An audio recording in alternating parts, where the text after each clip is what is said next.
पहले पुलिस ने लाठीचार्ज किया, दौरा दौरा कर स्टूडेंट्स को मारा, उनको जख्मी किया, और अब आंसू गैस के गोले दागे जा रहे हैं और पूरी कोशिश की जा रही है इन सबको डराने की। लेकिन मैं देख रहा हूं कि जो यहाँ स्टूडेंट्स आए हुए हैं, इनके अंदर हिम्मत है, इनके अंदर हौसला है, ये पीछे हटने को तैयार नहीं है और इनकी मांग लगातार जारी है कि हमें धर्मेंद्र प्रधान का इस्तीफा चाहिए और सरकार को झुकना पड़ा है। सरकार बातचीत शुरू कर चुकी है, इससे पहले तक सरकार बातचीत के लिए तैयार नहीं थी। ये स्टूडेंट्स की कॉकरोच जनता पार्टी की सबसे बड़ी कामयाबी है। ग्राउंड पर हम मौजूद हैं, लगातार आपको दिखा रहे हैं कि क्या कुछ चल रहा है। सुनिए वहाँ के स्टूडेंट्स का क्या कुछ कहना है। फ्रॉम दिल्ली। अच्छा, दिल्ली क्यों आए आप यहाँ? प्रोटेस्ट के लिए। आपको लगता है कि आज प्रोटेस्ट करने दिया जाएगा? क्यों नहीं करने दिया जाएगा? यहाँ पर आने में कोई दिक्कत हुई आपको या आप सीधे सीधे आ गए? नहीं, सीधे सीधे आई हूँ मैं, कोई प्रॉब्लम नहीं हुई है। क्या मांग है आपकी? मेरी मांग सेम है जो सबकी मांग है यहाँ पे, जितने भी यंगस्टर्स हैं और जितने भी सपोर्टर्स हैं, सेम मांग मेरी भी है। हमारी गवर्नमेंट मुझे अच्छी नहीं लगती है, सेम प्रॉब्लम। तो आप गवर्नमेंट बदलना चाह रही है या धर्मेंद्र प्रधान का रिजाइन चाह रही है? एक्चुअली मोटिव तो मेरा है गवर्नमेंट का, बिकॉज मोदी सरकार आई डोंट लाइक इट। क्यों मोदी सरकार को क्यों आप पसंद नहीं करते हो? देखिए सर, मेरे साथ भी कुछ चीज़ें हुई हैं जिसमें मुझे चीज़ें नहीं मिली है, राइट चीज़ें। क्या हुआ आपके साथ? मेरी कुछ हुई थी चीज़ें, पर्सनल थिंग था, like according to like court and police, उसमें मुझे जस्टिस नहीं मिला। और वो मैं जब 16 की थी तब हुआ था, और अभी राइट नाउ आई एम 27। सो मेरे अंदर वो एग्रेशन तो है, तो इस वजह मुझे चाहिए। कहाँ से भाई आप?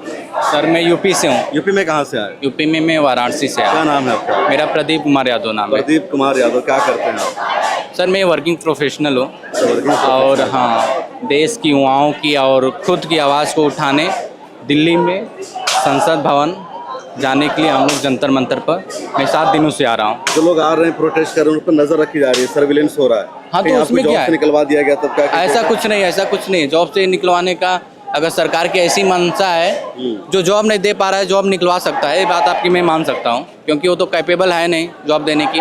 क्योंकि हमारी एजुकेशन सिस्टम और इंडस्ट्रियल नॉलेज में बहुत का डिफरेंस है, क्योंकि इसका गैप ये है। एजुकेशन सिस्टम, एजुकेशन यहाँ पर हमको एजुकेशन मिलती है जस्ट डिग्री, बट हमको इंडस्ट्रियल रिक्वायरमेंट है यहाँ पर। तो जो एक गैप है। मांगे धर्मेंद्र प्रधान का इस्तीफा या मोदी सरकार से आपको दिक्कत है, बीजेपी से प्रॉब्लम है, आपको क्या है? हमको सरकार से ही प्रॉब्लम है, हमको इस्तीफा तो चाहिए ही। हमारा तो प्राइमरी एंड इनिशियली यही फोकस है कि हमको धर्मेंद्र प्रधान का इस्तीफा चाहिए, और जो बेरोजगार हैं, जो नौजवान और जो किसान हताशा हैं, निराशा हैं, और जो लोग सुसाइड किए हैं इस नीट एग्जाम में 20 लोग, उनको कंपनसेशन दिया जाए 1 करोड़ का। से आते हैं प्रदीप भाई, वहाँ योगी आदित्यनाथ चीफ मिनिस्टर है जी, और वो कहते हैं कि हमने राम मंदिर बनवा दिया है, हम जिन्ना वाले नहीं हैं, हमने मौलानाओं को सबक सिखा दिया है। तो राम मंदिर चाहिए आपको? ठीक है, राम मंदिर बनवाने के लिए, क्योंकि उन्होंने राम मंदिर नहीं बनवाया है। अगर राम मंदिर बनवा रहे हैं तो उससे पहले भी वो बनवा सकते थे, जब बीजेपी गवर्नमेंट थी। तो ठीक है, अगर राम मंदिर में कुछ उन्होंने प्रयास किया है तो मैं मान लूँ, ठीक है, प्रयास किया है। राम मंदिर किस लिए बनवाए थे? चोरी के लिए बनवाए थे? आप ही बताइए। हाँ, चोरी हुई है राम मंदिर में। नहीं तो बनवाए किस लिए? इसीलिए चोरी के लिए। तो उसकी जो पैसा है उससे पार्टियां चलेंगी उनकी, और सांसद विधायक सब खरीदे जाएंगे। आप बताइए ना। राम मंदिर बनवा दिए, ठीक है, लेकिन किस लिए बनवाए? लोगों की आस्था के लिए था वो राम मंदिर, की पार्टी चलाने के लिए था कि खुद बीजेपी के लिए? सही सवाल उठा रहे हैं।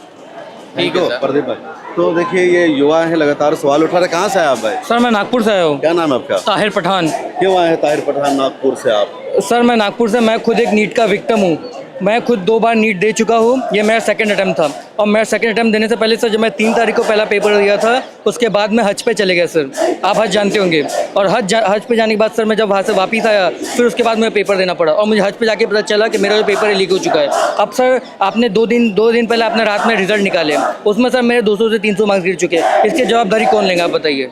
अच्छा हुआ था आपको हज पे जाने का मौका मिलेगा, आप दुआ का मौका मिला आपको, उसके बाद दोबारा एग्जाम दिया आपने।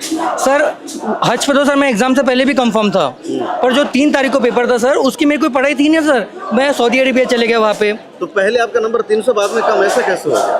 पहले सर मेरा सर पहला रिजल्ट नंबर आया मेरा आया नहीं था ना सर, पर वो जो पेपर है मैं खुद जो जितना मार्किंग करके आया था आंसर की में, उसके हिसाब से मुझे कम से कम मेरे जो इस बार जो मार्क्स आ रहे हैं उससे सर मैं 200 से 300 मार्क्स गिर चुके। अब इसकी सर जवाबदारी कौन लेगा? इसलिए सर मैं नागपुर से यहाँ पे मैं अकेला आया हूँ और मैं हमारे देश के लिए, हम सब के लिए स्टैंड होने के लिए आया हूँ सर यहाँ पे। देखिए ये नीट के डायरेक्ट विक्टिम, इनका कहना है कि जो फर्स्ट एग्जाम हुआ था मैंने तैयारी की थी, अच्छे से आंसर लिखा, 300 से ज़्यादा नंबर आने वाला था, अब ये हज करने चले गए, दोबारा आए, कोई तैयारी नहीं, बगैर तैयारी के इन्हें अचानक एग्ज़ाम में बैठना पड़ा। और एग्ज़ाम में बैठना आसान नहीं होता, इंसान बहुत ज़्यादा डिस्टर्ब होता है, परेशान होता है। और अब इनका 100 नंबर कम आ गया है। क्वालिफाइड आप हुए अभी या नहीं इस बार? Yes sir. क्वालिफाई हुए? नहीं सर, इस बार मेरे मार्क्स गिर गए सर। अब सर आपकी प्राइवेट कॉलेज की फीस तो आपने 1-1.5 करोड़ रुपए करके रखे, इसका क्या करेंगे सर, है ना? और चलो एक बार सर पेपर लीक हो गया, धर्मेंद्र प्रधान के बाद 9 बार पेपर लीक हो गए, और ये बार भी पेपर लीक हो गया, मैंने सर मान लिया गलती होती है, इंसान है, कहीं ना कहीं गलती होंगी, पर आप इसकी अकाउंटेबिलिटी तो लो। हम चाहते हैं कि आपने पेपर दिए थे, आपने पेपर लिए, आप जब चाहे तब से 9 बार पेपर लीक हो गए, आपको इसकी अकाउंटेबिलिटी लेना नहीं चाहते। हम पेपर लीक हो गए, डेट सेट, अलग हो गया, जो हो गया सो हो गया। अब क्या है, अब आप इस्तीफा दे दीजिए ना। इतने सारे लोग यहाँ पे आके क्यों टाइम पास कर रहे हैं? कहाँ से है भाई, आप क्या नाम है? हम भदोही जिले से आए, उत्तर प्रदेश से। क्या नाम है आपका? विमल मिश्रा। तो आपको भी दिक्कत है सरकार से? बहुत दिक्कत है, आ रहा था स्टेशन पे रोक रहा था, अंदर हम लोग को बंद कर रहा था, बोलता उधर प्रोटेस्ट में मत जाओ। कौन से स्टेशन पे? अपना नई दिल्ली पे। क्या कहा गया वहाँ? बोलता प्रोटेस्ट में मत जाओ, उधर पे गर्दी, उधर पे जाना मना है, अलाउ नहीं है। हम लोग फिर भी हिम्मत बांध के हम लोग भाग गए, मेरे 8-10 दोस्त लोग थे, हम लोग भाग के फटाफट बिखर गए, फिर दौड़ के इधर पहुंचे हम लोग। पुलिस ने पूछा था आप लोगों से क्या? हाँ पूछा कहाँ जा रहे हम लोग, जा रहे जंतर मंतर, बोलता है कि चलो साइड में चलो। हम लोग समझ गए कि अंदर डालेगा, हम लोग भाग गए फटाफट, क्योंकि एक बार मेरा इको गार्डन में हो गया था, जब वहाँ जहाँ अब दिग्विजय जी आए थे ना लखनऊ में, उधर मेरे साथ वैसा हो गया था, मुझे बैठा दिया, वहाँ पे बैठा दिया गया था मुझे 8 घंटे के लिए। तो इसके लिए हम लोग, मुझे वो चीज़ पता था, इसके लिए हम लोग भाग गए उधर से फटाक से। और लेकिन ये निकम्मी सरकार जब से सत्ता में आई है, 90 से ज़्यादा पेपर लीक हो गया है। 10 रुपये का बच्चे का डायपर लीक नहीं होता, लेकिन गए दिन सरकार में पेपर लीक हो जाता है। और जब इनसे इस्तीफा मांगो तो बोलते हैं कुछ खालिस्तानी, कुछ और उमर खालिद के लोग आके यहाँ पे कर रहे हैं, कुछ लोग दिख रहे हैं। अगर तुमको कहीं पे भी चले जाओ, पूरी जनता दिख रही है और शिक्षक दिख रहे हैं।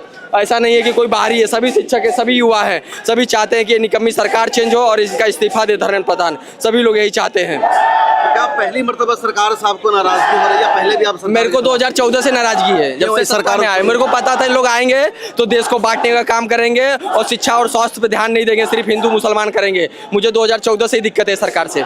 लेकिन यही तो लोग इनको वोट कर रहे हैं, सरकार मेरे घर के लोग, मेरे गांव के लोग, मेरे जाति के लोग, मैं ब्राह्मण हूँ, सभी लोग वोट करते थे भाजपा को, सभी लोग भाजपा। लेकिन मैं ही एक ऐसा लड़का हूँ 2014 से लेके आज तक मोदी का साथ नहीं दिया, मोदी के बारे में गुलामी नहीं किया मोदी का। तो आपने समझाया? अपने नहीं समझे, मुझे बोलते थे तू मतलब चाटुकार है, तू चमचा है राहुल गांधी का। मैं किसी का चमचा नहीं हूँ, लेकिन मैं जानता था ये गुजराती आएगा तो धंधा करेगा, व्यापार करेगा। 2 लोग बेच रहे हैं और 2 लोग खरीद रहे हैं हिंदुस्तान को, 2 लोग भेज रहे हैं और 2 लोग खरीद रहे हैं हिंदुस्तान को।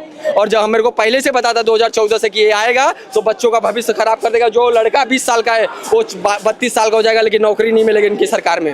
लेकिन भाई कहा जाता है कि जो लोग कांग्रेस को सपोर्ट करते हैं, बीजेपी को वोट नहीं करते हैं, उसके खिलाफ बोलते हैं। मैंने एंटी हिंदू हैं, एंटी नेशनल हैं। मैंने तो 2014 से सपोर्ट इसके लिए नहीं किया ना इन लोग को। मैं जानता था इन लोग अपनी औकात दिखाएंगे, भाजपाई, हिंदू धर्म से भाजपाई और आरएसएस के लोग अपनी औकात और दिखा रहे अपनी औकात। आज इतने बच्चे लोग देखो, पसीना कितना, सबको पसीना हो रहा है, कोई सब खाए भूखे, सब लोग भूखे नंगे इधर बैठे हैं, लेकिन उनको कोई वो नहीं है सर कि उन लोग जानते हैं कि मेरा रत्ती भर इन लोग उखाड़ नहीं पाएगा। लेकिन उनको बता देना चाहता हूँ, देर नहीं लगेगी श्रीलंका और नेपाल बनने में, अगर जनता अपने रोड पर उतर गई तो। ये देखिए जेंसी है, इनका पहला प्रोटेस्ट और लगातार ये गुस्से में नजर आ रहे हैं। कहाँ से हैं भाई? हम भदोही से चल के आए हैं। अभी इनके साथ आए हैं? हाँ साथ में ही है। आपको भी स्टेशन पर रोक लिया गया? हाँ रोक लिया गया। क्यों आए हैं आप यहाँ? हम आए हैं अपने युवा साथियों के लिए और इनके साथ एकजुट होकर आवाज उठा सके, इनकी आवाज न दबी पाए, ठीक इसलिए हम सब आए हैं यहाँ पे।